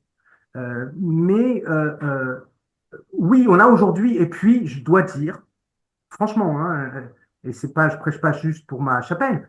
Moi, je côtoie au quotidien Ranar Nevo, Amidror, tous ces noms-là, Moshe Radman, Shikma Bresler, on a quand même, et ça c'est quand même une force dans un moment de contestation, on a quand même un ensemble de leaders jeunes, la quarantaine, 40 plus, qui sont brillants, qui travaillent comme des acharnés, qui sont partout et qui sont un vrai exemple. Il y a Fink aussi. Donc on a comme ça 5-6 grands leaders de la jeune génération, qui soient religieux, on va dire traditionnalistes ou laïcs. Pour eux, ça n'a pas d'importance. Ils avancent avec une certaine vision du judaïsme, avec une certaine vision de la société, avec une certaine vision de la politique. Ils sont assez convergents dans leur position. Et je trouve que on a quelque chose, un groupe de gens qui ont une force, qu'un homme qui serait l'homme providentiel, messianique, dont on voit aujourd'hui les effets désastreux. Donc voilà, moi évidemment, je suis présent, j'essaie d'être le plus présent possible. Évidemment, je suis actif au sein du Parti des démocrates, les gens n'en doutent pas pour une seconde. Donc présent, j'essaie de bouger de ce côté-là. Mais on a cet espoir-là. Et puis, tout à l'heure, tu as posé une question, David. Il faut comprendre la force du mouvement. C'est pas juste à quel point on arrive à faire plier. Premièrement, on sert de barrière. Donc, dès qu'il y a de la conscience populaire, c'est plus difficile d'avancer. La presse est sur le coup. Et donc, ça veut dire qu'on ne peut pas trop cacher sous le tapis les choses un petit peu négatives qu'on a envie de faire. Et puis, je crois surtout, ça sort les gens de la solitude, de sentir qu'on n'est pas seul, qu'on vit un malaise et qu'il y a d'autres gens qui sont avec nous et qui réagissent. Et un truc tout simple, being sane in insane world, c'est-à-dire qu'on ait essayé de continuer à garder raison, à essayer d'être attaché à des valeurs de base, constituent le lien social sain dans un univers politique dont on voit de plus en plus les actes malsains. Et je crois que c'est important pour les gens de voir la contestation comme étant le témoignage que par rapport à ce qu'ils ressentent, il y a effectivement quelque chose qui ne va pas. Et moi, rien que pour ça, je sais que c'est dur, que c'est long et que je sais qu'on va peut-être se taper encore 1 an et demi. Mais rien que pour ça, pour pouvoir me dire, les gens regardent et se disent, oui, il y a quelque chose qui ne va pas et s'y manifeste, c'est que quelque chose de pas bien se passe.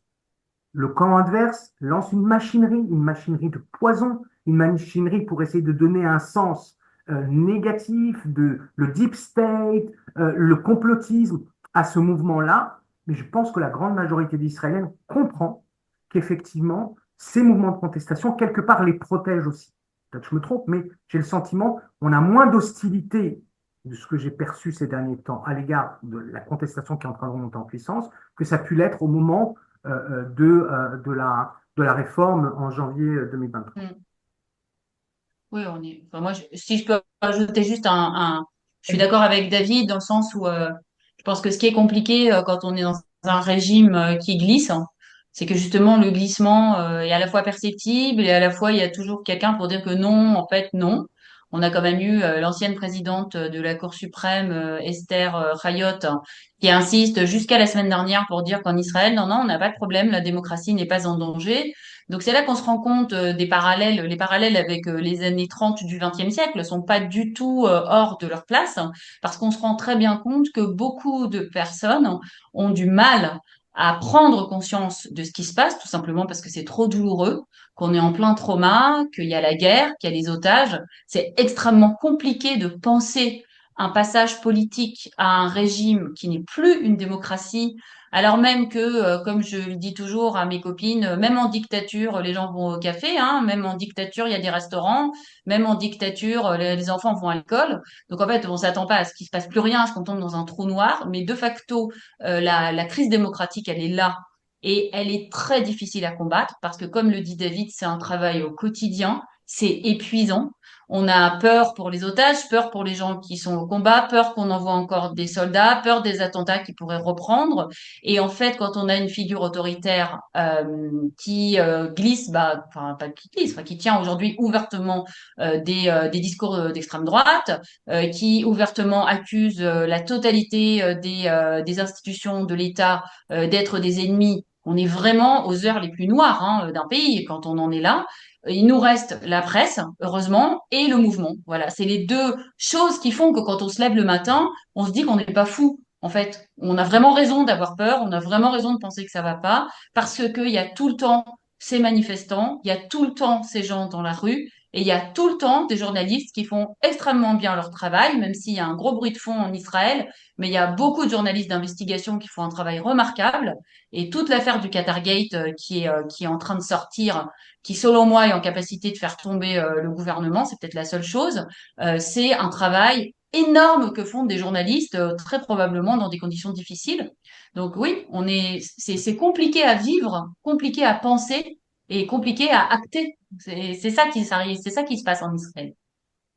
Sur le Quartergate, pour que tout le monde comprenne, il y a des récentes déclarations qui montrent que Netanyahu pourrait être lui-même impliqué par de l'argent qu'il aurait reçu directement par le Qatar. En tout cas, ces déclarations la semaine dernière d'un des ex du Mossad, hein, c'est ça, si je me Ouais, trompe. Woody Levy. Ouais, c'est un peu Oui. ma spécialité, le Qatargate. Je suis depuis le tout début. Moi, je suis Oui. persuadée hein, que Netanyahou est mouillé. Je ne sais pas s'il a reçu de l'argent, mais de toute façon, il est au courant de tout ce qui s'est passé. Donc aujourd'hui, ce qui est en train de se passer, c'est que face à l'attaque complètement folle contre le directeur du Shin Bet, Ronen Bar, les anciens directeurs du Shin Bet, peu à peu, finissent par sortir du bois et par faire des allusions ou parler. Alors, Woody Levy, bon, le problème d'Woody Levy, c'est que bon, Ancien moi du j'ai vu Mossad. son interview qui est sortie hier. Alors c'est vraiment une série de révélations, mais fracassantes. C'est trop fracassant, c'est trop gros, c'est trop vite, c'est trop d'un seul coup. Moi j'ai trouvé que ça avait l'air limite crédible, même si tout ce qu'il dit est vrai. Faut quand même étayer quand on tient des propos aussi graves. C'est vrai que Carmi Dillon, qui est aussi un ancien directeur du Mossad, avait sorti il y a 4 ans, à la suite de fuites, donc de comment s'appelle déjà cette Wikileaks. Blast, Wikileaks. c'est ça, voilà, voilà, de Blast. Il y avait effectivement des versements qui avaient été faits à Netanyahou. Di Levy affirme que l'affaire a été enterrée. Mais enfin bon, il y a des consortiums internationaux de journalistes qui enquêtent. Donc s'il y avait quelque chose, selon moi, on l'aurait déjà vu depuis longtemps. C'est pas les journalistes, par exemple Omer Ben Yaakov du Haaretz, qui enquêtent beaucoup sur ce genre d'affaires. Je pense ils auraient cherché, ils auraient trouvé. Mais en effet, il y a une corruption au niveau du cabinet de Netanyahou qui est inouïe. C'est-à-dire, c'est un premier ministre qui n'est plus entouré par aucun chef de cabinet digne de ce nom.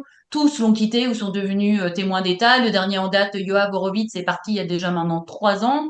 Aujourd'hui, il est entouré par des personnalités, enfin par des gens du Likoud, ou par ces jeunes conseillers qui ont 25, 30 ans, qui sont tous des amis de Yair Netanyahou. Faut comprendre hein, ce que c'est comme milieu. C'est un milieu totalement toxique, avec des gens qui sont nourris par la paranoïa, qui ont un pouvoir démesuré et qui l'utilisent de façon complètement folle. Enfin, ce qui se passe vraiment en Israël au niveau des instances dirigeantes et en particulier du cabinet du Premier ministre, mais aussi des cabinets ministériels, hein, pour qui connaît un peu le travail des ministères, c'est quelque chose qui est inimaginable dans toute démocratie occidentale, tout le monde aurait démissionné depuis longtemps, mais complètement, il resterait plus personne. Donc le fait qu'il soit toujours en place vient bien montrer à quel point le déficit démocratique est fort en Israël, les institutions fonctionnent pas, et comment par la prise de parole et par le fait de crier plus fort que les autres, on peut se maintenir en place. C'est exactement ça, Benyamin Netanyahou, c'est rien d'autre en fait. Une autre question qui est posée, alors, vous répondrez l'un après l'autre, c'est l'impact de la guerre à Gaza. Euh, Il y avait un soutien après le 8 octobre à l'intervention en réaction au massacre du 7 octobre, un soutien inconditionnel pratiquement de la droite à la gauche à l'opération à Gaza. 18 mois après, où en est-on? Il y a quand même de plus en plus de témoignages sur des bavures qui sont passées pendant cette guerre, ou même encore récemment. On ne prend pas tellement en considération, tu l'as dit tout à l'heure, David, les morts civils palestiniens. On en parle peu dans les médias israéliens. Est-ce que ça peut quand même évoluer de ce là? Est-ce que ça peut mobiliser les gens ou est-ce que c'est un sujet tabou dont on ne parle pas? C'est peut-être un des éléments qui est assez inédit dans la réaction militaire d'Israël. Et c'est un point de vue très subjectif. Peut-être que certaines personnes rejoindront ce sentiment, mais j'ai eu sentiment que l'énergie, l'essence, le carburant de la réaction militaire était extrêmement marqué par la vengeance. Et j'en veux pour preuve le fait que le 8 octobre, c'était pas juste d'organiser l'armée. Le 8 octobre, c'était de dire qu'est-ce qu'on fait après. Et ça, c'est un élément qui est revenu depuis le début. Ayom Sha'achrei, le jour d'après. Comment on structure après avoir attaqué, on a détruit 70 à 80% des bâtiments et des infrastructures. C'est-à-dire qu'on a véritablement, vous savez, c'est dans le monde, je vais dire quelque chose peut-être de très choquant, dans le monde, on nous accuse des nettoyages ethniques. Alors, évidemment, on s'imagine nettoyage ethnique de prendre les gens et de les tuer, machin, etc. Non. Là, on a créé les conditions de viabilité quasi minime de 2 millions de personnes et qui, de toutes les manières, malgré le plan de Trump et ce qu'on raconte et tous les fantasmes qu'il y a là-dessus, de toute manière, on a créé les conditions objectives d'une partie non négligeable de la population de Gaza de fuir. Et ça, c'est un acte militaire qui avait aussi une vision et une stratégie politique, et je suis désolé de le dire, je ne sais pas jusqu'à quel point, je sais qu'il y a un élément qui me fait, on va dire, être plus nuancé. C'est le fait de dire attaquer autrement, ça voulait dire peut-être mettre au risque plus de nos soldats au sol, et qu'on n'avait pas envie, effectivement, de risquer trop de vies dans l'attaque de Gaza. Mais une chose est sûre, c'est que quand on essaye de lire entre les lignes ce qui s'est passé à Gaza, la façon dont on a réagi, la façon dont on a réagi militairement, et le fait qu'on n'ait pas pensé le jour d'après, qu'on paye aujourd'hui très cher, c'est d'une certaine manière la main invisible de l'extrême droite qui veut réoccuper, installer une administration militaire à Gaza et éventuellement à certains endroits des implantations. C'est la revanche du serpent à plumes de Ben Gvir et Smotrich et de tout le courant des gens qui s'étaient opposés au retrait unilatéral à l'époque en 2005 de Sharon et qui voient en ça une victoire. Et d'une certaine manière, dans cette guerre, elle est déjà, dans sa manière dont elle a été menée, politique. Et on ne peut pas passer à côté, même si on a permis une espèce de catharsis de la vengeance, de la colère, du sentiment absolu d'impuissance par rapport à cette attaque sans commune mesure qu'on a subie. Et puis, on a aussi créé, je reviens au propos de tout le début, on a aussi créé dans les représentations l'idée que nous avons 2 millions de terroristes. Nous avons, pas nous, mais la façon dont à la fois la presse, à la fois les politiques, et même moi dans mon groupe, avec des amis, on a souvent cette discussion où il n'y a pas un seul juste. J'ai eu récemment une altercation, entre guillemets, avec un journaliste qui s'appelle Daniel Haïk, où je lui disais, tu ne peux pas considérer comme point de départ qu'il n'y a pas un seul. Il y a 2 millions de personnes, alors peut-être qu'il y en a un demi-million qui sont mouillés et qui vivent du Hamas, etc. Mais à côté de ça, il y a des gens qui veulent vivre, donner à bouffer à leur môme, et il y a ce sentiment, même si évidemment la question palestinienne, la question nationale, etc., elle est présente, on On peut pas l'évacuer. C'est pas des gens innocents tout d'un coup qui sont je sais pas, dans la forêt noire et qui comprennent pas ce qui leur arrive. Non, évidemment, tout ça est très compliqué. Mais on s'est justifié le fait d'avoir des morts civiles. On a justifié le fait que ces morts civiles, en tant que telles, n'existaient pas et que c'était tous des terroristes. Euh, et ce sentiment, pour moi, c'est un échec aussi. Non seulement on a une défaite, mais je trouve que la façon dont ça a duré, la façon dont c'est tiré en longueur, la façon dont on continue avec cette guerre, pour moi, est un échec politique et militaire. Euh, et donc, cette grande victoire de Netanyahou, pour moi, c'est un grand échec. Et je reviens sur la maladie auto-immune. La seule grande victoire de Netanyahou et de ce gouvernement, c'est la mise à genoux de l'état de droit et de la démocratie. C'est la seule vraie grande victoire. D'une certaine manière, ça a servi, c'est triste à dire, mais cette guerre sert un écran de fumée. On aurait pu attaquer le Hezbollah, tout le monde le dit. Dès le 8 octobre, on savait qu'on pouvait d'ores et déjà mener les opérations, que ce soit des beepers, etc. Et donc, on pouvait mener, on avait la capacité militairement de mener simultanément et de faire taire immédiatement le Hamas et le Hezbollah de façon extrêmement rapide. Et d'ailleurs, c'est la doxa de l'armée israélienne. Blitzkrieg. On est bon en tant que capacité militaire d'agir vite, puissamment et de neutraliser l'ennemi. Dès lors, on n'est pas fait pour tenir une guerre au long cours, comme on est en train de le faire, qui nous abîme, qui abîme nos soldats. On parle de 12-15 000 soldats traumatisés. J'entendais tout à l'heure quelque chose qui disait combien de pères de famille vont rentrer avec leurs petits-enfants dans les bras, sachant qu'ils étaient à Gaza, qu'il a fallu réagir et qu'on a flingué 5, 10, 15 personnes. Terroriste ou pas terroriste, c'est un mec qui est passé par là, il n'a rien à voir avec la choucroute et il est mort. Donc ça, c'est une réalité. Et d'une certaine manière, il y a un mépris absolu, un dédain absolu de ce que cette guerre entraîne à tous les niveaux de la société. Donc voilà, moi, j'ai un regard extrêmement critique sur la façon dont a été menée cette guerre. Je pense que la commission d'enquête d'État ne devra pas seulement enquêter sur comment on est arrivé au 7 octobre, ce qui s'est passé le 7 octobre, mais la gestion de la guerre à partir du 8 octobre jusqu'à aujourd'hui, parce que c'est de mon point de vue, toutes les fautes militaires et politiques ont été commises depuis le 8 octobre. Position très personnelle et subjective, j'assume. Je vais pas, enfin, David a déjà très bien expliqué. Bon, moi, il faut bien que j'arrive dans un groupe comme le vôtre pour me sentir faucon et pas, et pas colombe. On n'a Je pas de pense que dans un premier temps, en tout cas, juste après l'attaque du 7 octobre, moi je pense que c'était légitime d'avoir des envies de vengeance. Enfin, je veux dire, il faut quand même voir les atrocités qui ont été commises. C'est pas, on serait pas humain si, voilà, ce problème, c'est que la vengeance, elle est réservée aux citoyens et pas aux soldats. Les soldats, ils doivent obéir à des ordres et ils doivent agir professionnellement avec un commandement, un état-major qui a une stratégie. C'est pas que l'état-major avait pas de stratégie, c'est qu'il a été complètement défait. C'est une défaite d'Israël le 7 octobre, hein, une défaite cuisante, la pire défaite de l'histoire du pays. Et donc, en fait, avec cet état-major qui était responsable en grande partie de n'avoir rien vu venir, c'était très difficile de repartir au combat et les officiers supérieurs étaient très souvent frappés par des sentiments de culpabilité très très forts, d'où effectivement la surenchère.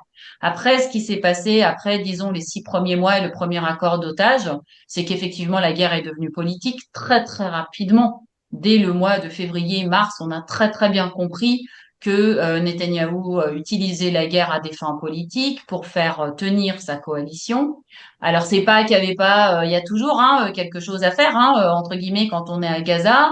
Voilà, moi je crois pas trop non plus. Enfin, je veux dire, 40 ans de entre l'occupation et le Hamas, qui est quand même au pouvoir depuis 1900, enfin qui est au pouvoir, qui s'est créé en 1987, qui est au pouvoir depuis 2007, mais qui est très fortement enraciné dans la population, avec la montée de l'islam radical. C'est quand même très compliqué d'avoir des populations qui ont des aspirations que nous on pourrait comprendre comme démocratiques. Enfin, je pense qu'elles existent largement pas. Et en effet, il y a une haine des Juifs, qui est aussi une haine religieuse. Donc après, bien sûr, tout le monde veut manger et que ses enfants aillent à l'école, j'en sais rien. Mais bon, je pense que surtout, ça les dérange pas du tout quand il y a des Juifs qui meurent en bas de chez eux. Je le dis très franchement, pour moi, voilà, les otages l'ont dit aussi. Ils l'ont raconté, on a des centaines d'otages, enfin plus d'une centaine d'otages qui sont revenus et tous ont raconté qu'ils n'ont jamais eu un geste gentil, quelqu'un qui leur a fait passer un bout de pain, quelqu'un qui en cachette les a aidés. Ça n'est tout simplement jamais arrivé, y compris pour ceux qui sont restés 1 an et demi. Donc il faut quand même comprendre, bien sûr qu'on comprend bien que quand le Hamas maintient des otages en captivité, il n'y a pas Madame Michu qui passe dans la rue et qui peut les Non. voir, mais ils étaient très souvent transférés, on les déguisait, ça semble difficile de pas comprendre qu'ils étaient là. Donc, il faut quand même voir que dans la population israélienne, ce sentiment profond d'être haï par l'autre côté est très enraciné. On ne peut pas le déraciner comme ça. Je veux dire, après ce qui s'est passé le 7 octobre, c'est quand même compliqué d'aller voir les gens pour leur dire non, non, mais en fait, c'est pas vrai, ils sont sympas, mais juste on s'en rend pas compte. Non. C'est pas comme ça que ça se passe. Et c'est à cause de l'incapacité du politique à créer un horizon, quel qu'il soit, de dire il faudrait qu'il y ait un autre régime, il faudrait qu'eux aussi aient des leaders qui soient à leur hauteur.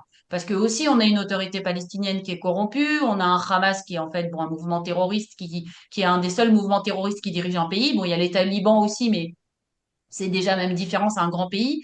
Et donc, on a une incapacité à créer un horizon. Et donc, c'est ça qui fait l'usure aussi morale dans la population israélienne, c'est l'incapacité à avoir une alternative. Et là où je rebondis sur ce que dit David, et de façon vraiment, je pense que c'est très important, c'est l'usure au niveau des soldats. C'est les réservistes qui veulent plus se présenter, qui viennent pas. Alors ils disent pas qu'ils viennent pas parce qu'ils veulent plus aller faire la guerre. Ils disent qu'ils peuvent pas, qu'ils ont du travail, que leur femme ne veut pas. Mais en fait, on est déjà descendu à des taux de présentation quand on a un appel pour une unité quelconque, enfin une brigade, on est à des 50%, parfois même à des 40%. Il y a eu des articles dans la presse qui montrent qu'on recrute sur les réseaux sociaux.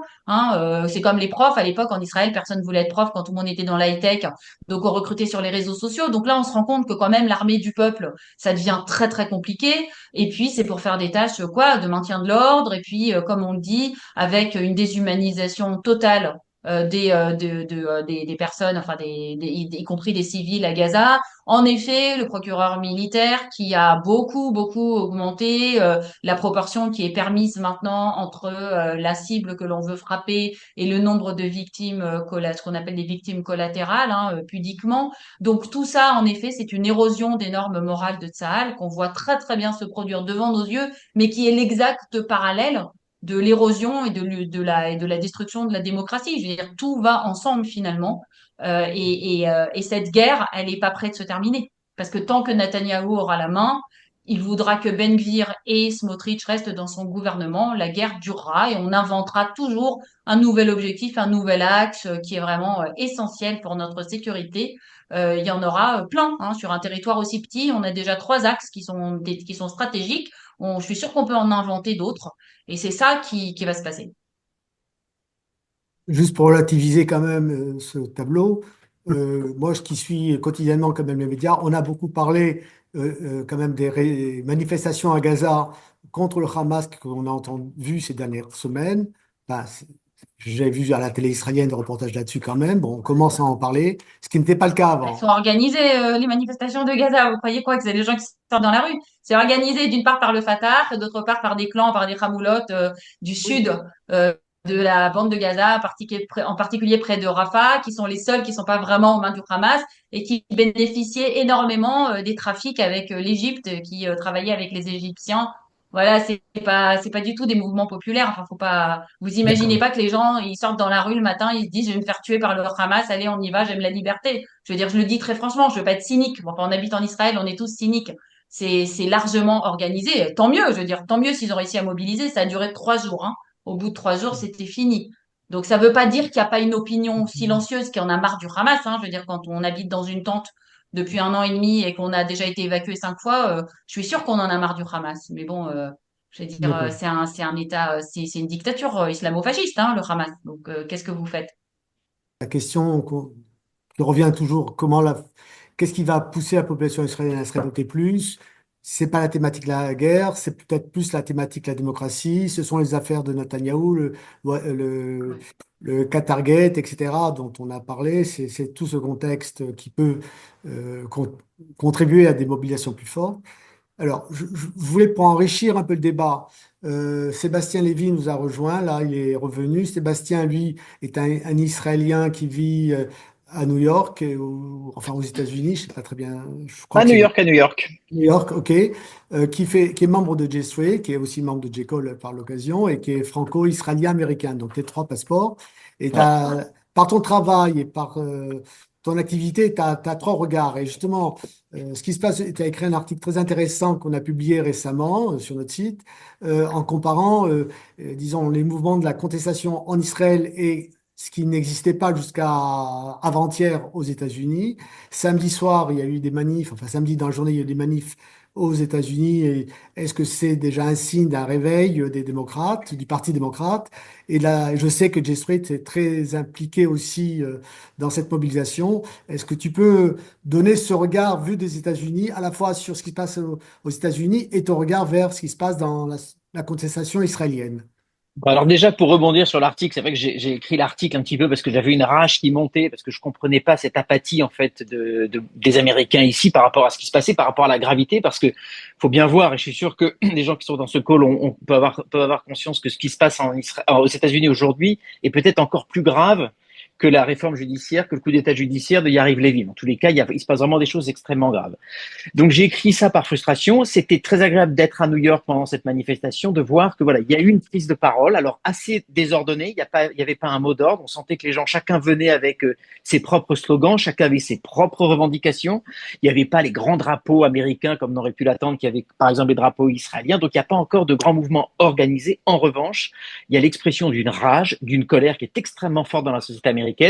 Et je dirais que c'est un début. Pour moi, le plus positif, c'est que, il y a enfin une prise de parole des Américains, de se dire, d'envoyer aussi un signal au monde entier qu'il y a une autre Amérique qui existe, qui n'est pas morte.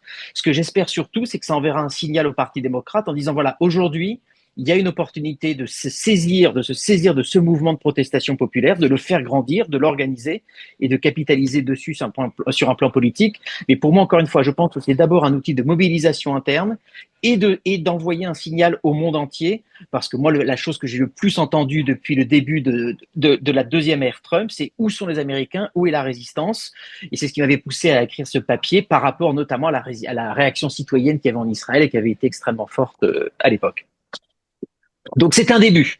C'est un début, mais au moins il y a quelque chose sur lequel travailler et ça redonne, je dirais, un peu d'espoir aux Américains. En tout cas, qui sont contre Trump. En fait, là, la contestation israélienne devient un exemple parce que ça fait plus de 2 ans, en fait, avec des hauts et des bas compte tenu de l'actualité, que des gens manifestent.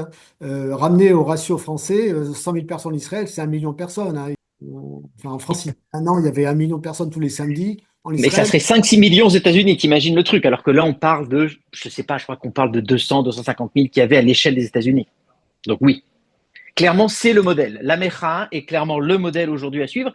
Et c'est pour ça d'ailleurs qu'il y a des calls qui sont en train d'être organisés avec les gens de Unacceptable. Il y a un groupe, alors je fais partie d'un groupe, alors c'est ultra précis, mais ça existe, ce sont les Israélo-Américains de J Street. Et évidemment, on est en permanence des best practices, pour essayer de voir ce qui a été fait par la Mecha en Israël, pour voir comment grâce à la finalement contestation.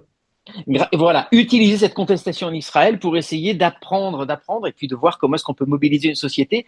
Pour moi, il y a un élément, alors ça c'est ma bataille à moi, ma petite bataille, je pense que c'est extrêmement important de se réapproprier le drapeau américain et le patriotisme de la même façon que la Mecha s'était réapproprié le drapeau israélien. Ça, je pense que c'est un vrai sujet. C'est important de montrer au monde entier, mais aussi à l'Amérique rouge des États républicains, que le drapeau américain ne leur appartient pas. Je pense que là, c'est très important et je pense que c'est important aussi que le Parti démocrate se ressaisisse du patriotisme et d'arrêter finalement de le laisser au Parti républicain à la base MAGA. Je pense que c'est absolument essentiel.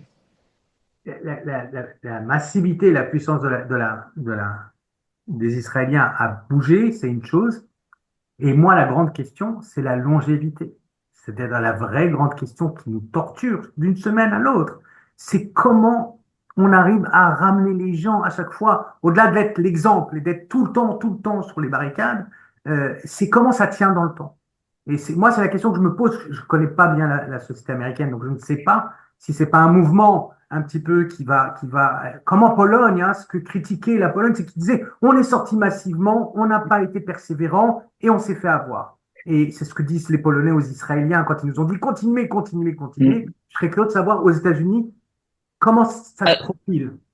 Alors là, je peux te répondre rapidement, David. Ce qui est très intéressant, c'est que moi, quand j'ai commencé à tirer un peu la sonnette d'alarme auprès vraiment des vrais juifs américains de J Street, ils m'ont exactement dit ça. Ils m'ont dit, mais on n'est pas une société qui a l'habitude des mouvements comme ça de protestation, d'avoir cette résilience et de revenir toutes les semaines manifester. Donc c'est la raison, c'est pour ça qu'ils m'ont dit, il faut vraiment qu'on choisisse notre moment, de le faire de façon extrêmement forte et de choisir le moment parce que ils ne voient pas la société américaine capable d'avoir la résilience de la société israélienne et qui est capable de revenir semaine après semaine avec des manifestations qui grandissent. Et c'est vrai que c'est assez admirable.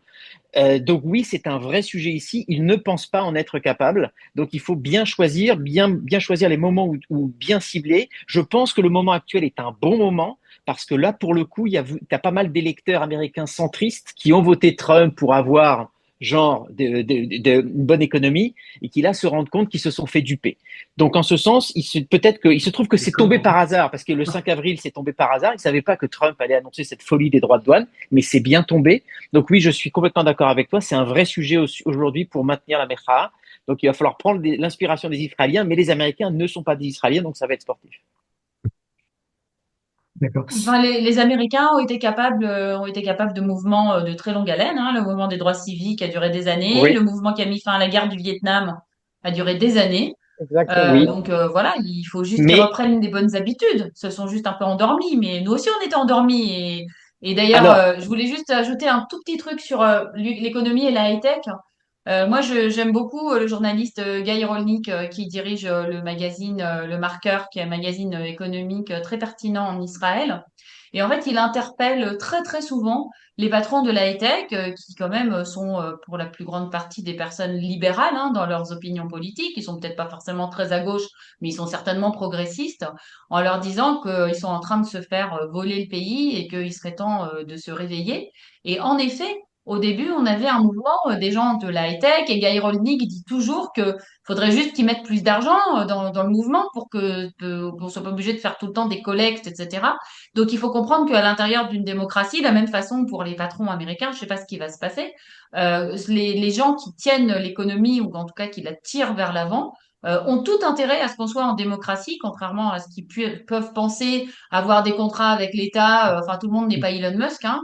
Gagner des subsides du gouvernement alors qu'on tape dessus en plus à bras raccourcis, c'est quand même assez savoureux. Mais là, quand tu parlais de la Histadrout, enfin, vous parlez de la Histadrout, David, bah Oui, oui, la Histadrout devrait être la première dans la rue, sauf que on oublie pourquoi on est là et on pense vraiment que l'économie va toujours se maintenir et qu'il y aura toujours de l'argent. Mais en fait, cet argent, il est bien produit par l'innovation et par les gens qui travaillent et par les simples citoyens. Donc, c'est important que le secteur des affaires, enfin, en tout cas, les patrons qui ont un peu de cervelle, participent un peu plus au mouvement. Moi, je pense aussi, David, que c'est un sujet important en Israël, hein, cette espèce de côté un peu muet des patrons. Il faudrait les interpeller plus fortement pour moi. Enfin, je sais pas, moi, je fais pas partie du mouvement, mais enfin, tu vois ce que je veux dire. Je suis pas porte-parole du mouvement, mais il faudrait vraiment les interpeller plus fortement. d'accord. Et si je peux juste te répondre sur un point. Enfin, pardon, se tutoie, pardon, je connais pas, je me permets, mais Oui, c'est on est en l'aspect Israël, hein, pas de israélo-américain, problème. pardon. C'est par rapport, alors, parce que je me suis posé la question, pourquoi est-ce que ce qui avait fonctionné pour les droits civiques fonctionne pas? J'ai peut-être tort, hein, c'est mon interprétation.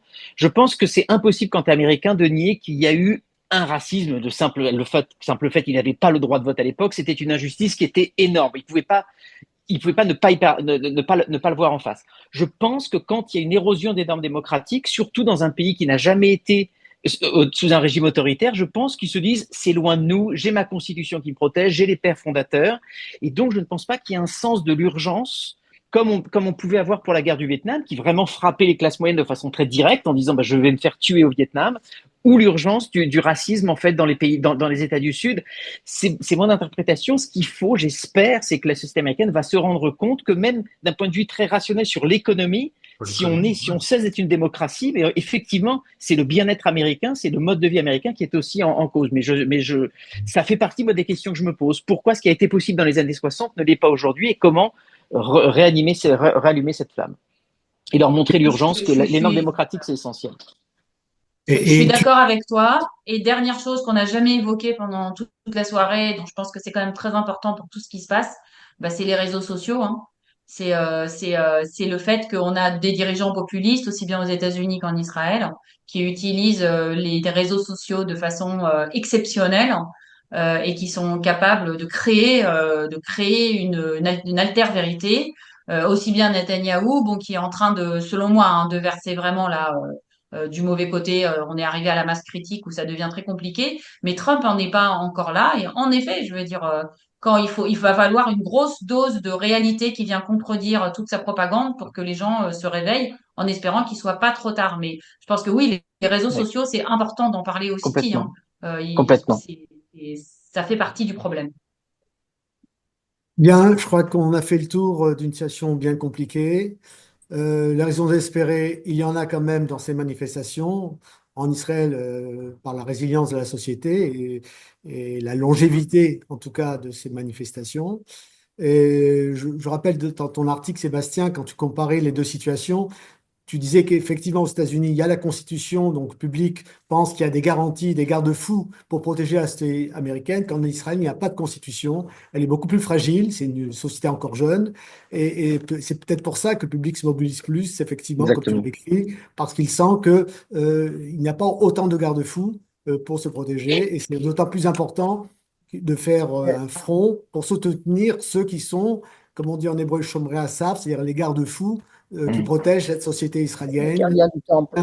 la Cour suprême, que la conseillère juridique au gouvernement, qui est une des personnalités aujourd'hui les plus soutenues par le mouvement de contestation. Voilà. Donc, c'est les raisons d'espérer. Nous, en tout cas, on continuera à vous suivre. Euh, Ilan, tu voulais rajouter quelque chose? Non, parle du Memorial Day. On peut déjà faire l'annonce. Oui, bon, ça c'est deux annonces pour conclure notre soirée. Effectivement, d'abord je remercie Yaël, David et Sébastien pour leur participation. Nous avons, comme chaque année, J-Call y maintenant soutenu financièrement l'organisation ce qu'on appelle la journée du souvenir commun israélo-palestinien qui se déroule à la veille du Yom Ha'atzmaut. C'est organisé à Tel Aviv, je crois, cette année, comme les années précédentes, avec une présence de Palestiniens probablement par vidéoconférence. J'imagine que ce sera encore le cas cette année. Et donc, on fera une transmission à Paris et à Marseille de cet événement. À Paris, ça se passera 10 rue Saint-Claude, pour ceux qui connaissent, le local où nous nous réunissons. Le 29 avril à 19h, 19h le rendez-vous. La réunion commence à heure française à 19h30 jusqu'à 20h30.